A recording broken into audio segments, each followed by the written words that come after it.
1947 తర్వాత ప్రపంచంలో ఉండేటువంటి ఎంతటి విభిన్నత్వం ఉందో, వైరుధ్యం ఉందో, ఆ వైరుధ్యము విభిన్నత్వము ఈ దేశంలో ఉంది. కాబట్టి ఈ దేశాన్ని నడిపించడానికి, ఈ దేశంలో ఐక్యత సాధించడం కోసంగా బాబాసాహెబ్ అంబేద్కర్ నేతృత్వంలో ఒక రాజ్యాంగ రచనా కమిటీ ఏర్పడి ప్రపంచంలో ఉండేటువంటి అనేక రాజ్యాంగాలని పరిశీలించి భారతదేశానికి ఒక రాజ్యాంగం రాయడం జరిగింది. ఇందులో ఇచ్చేసి movement for peace and justice సభను జయప్రదం చేస్తూ దాని ఆశయాలను గుండెల నిండా నింపుకొని, ఆలోచనల నిండా కూరుకొని తిరిగి తమ గ్రామాలలోకి వెళ్ళి పనిచేయాలని నిశ్చయించినటువంటి యువకులు, మహిళలు, పెద్దలు, అనేక భాషలు, అనేక మతాలు, అనేక కులాలు, అనేక జాతులు, ప్రాంతాలు మాట్లాడేవారు, వివిధ సాంస్కృతిక నేపథ్యాలు ఉండేవాళ్ళు తమ సమగ్రమైనటువంటి అభివృద్ధి కోసంగా కృషి చేయవచ్చు, పని చేయవచ్చు, సంస్థలు నిర్మించుకోవచ్చు అనేటువంటి విషయాన్ని ఆ రాజ్యాంగంలోని ప్రాథమిక సూత్రాల దగ్గర నుంచి ఆర్టికల్ 14 నుంచి 30వ ఆర్టికల్ వరకు చాలా స్పష్టంగా వివరించడం జరిగింది.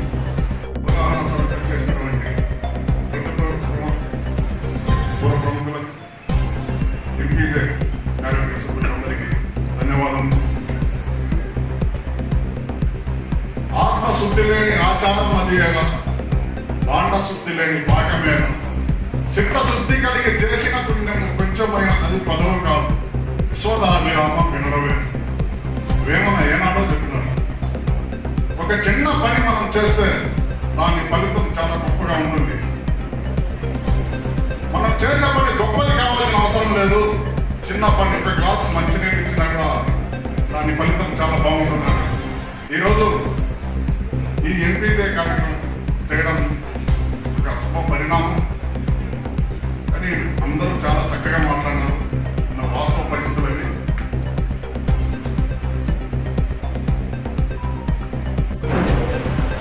ముఖ్య అతిథులుగా వచ్చినటువంటి గౌరవనీయులు జనాబ్ డాక్టర్ మొహమ్మద్ రఫీక్ గారు, జమాతే ఇస్లామీ రాష్ట్ర అధ్యక్షులు, మరియు షేక్ అబ్దుల్ ఖదీర్ గారు, ఎంపీజే రాష్ట్ర సుప్రీం కౌన్సిల్ కన్వీనర్ గారు, మరియు కేఎంఏ అబ్దుల్ సుభాన్ గారు, ఎంపీజే రాష్ట్ర అధ్యక్షులు, మాజీ అధ్యక్షులు, మరియు ఎంపీజే రాష్ట్ర అధ్యక్షులు షేక్ అబ్దుల్ రజాక్ గారు, మరియు విశిష్ట అతిథిగా వచ్చినటువంటి గౌరవనీయులు శ్రీ పిచ్చుక శ్రీనివాసరావు గారు, ఏపీసీఆర్ రాష్ట్ర అధ్యక్షులు మరియు హైకోర్టు న్యాయవాది గారిని హృదయపూర్వకంగా ఆహ్వానిస్తున్నాం.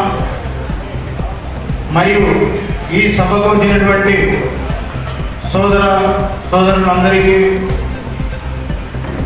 Moment for peace and justice తరఫున హృదయపూర్వక ధన్యవాదాలు తెలుపుకుంటూ, ఎన్పీజే అంటే movement for peace and justice. ముఖ్యంగా అందరూ ఈ సంస్థను చూస్తే ఒక పొలిటికల్ సంస్థ ఏమో అనుకుంటారు. ఎందుకంటే కండువాలు చూస్తే ఒక పొలిటికల్ కండువాలాగా ఉంటుంది. చేసే కార్యక్రమాలు చూసినా ఒక ప్రెజర్ గ్రూప్లా ప్రతిపక్ష పార్టీలు ఏవైతే డిమాండ్ చేసి ప్రజల హక్కుల కోసం గలమెత్తుతాయో ఆ విధంగా గలమెత్తి ప్రజల హక్కులు ఇప్పించడానికి ప్రయత్నించినప్పుడు ఇది పొలిటికల్ పార్టీ ఏమో అనుకుంటాం. మరియు కొన్ని సేవా కార్యక్రమాలు చేసేటప్పుడు ఇది సోషల్ మరియు ముఖ్యంగా ఏంటంటే ప్రతి వ్యక్తికి ప్రతి మనిషికి కావాల్సిన ప్రాథమిక మరియు మౌలిక వస్తువులైన అవసరమైన విద్య, వైద్యం మరియు ఆహార భద్రత, మానవ హక్కులు తదితర అంశాలను కొన్ని విషయాలను మేము తీసుకొని ఈ యొక్క 2 సంవత్సరాల సమయంలో ఈ యొక్క కొన్ని కార్యక్రమాలు దాని ప్రకారంగా ఒక ప్రణాళిక రూపొందించుకున్నాం.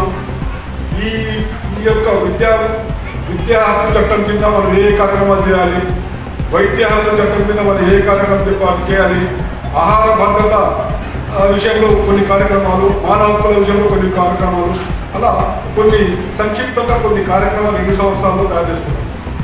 దాన్ని అనుసరించి మేము మా యొక్క పయనాన్ని కంటిన్యూ చేస్తూ వచ్చాము. అందులో భాగంగా విద్యా హక్కు చట్టాన్ని దాదాపు జూలైలో మేము నిర్వహించాము.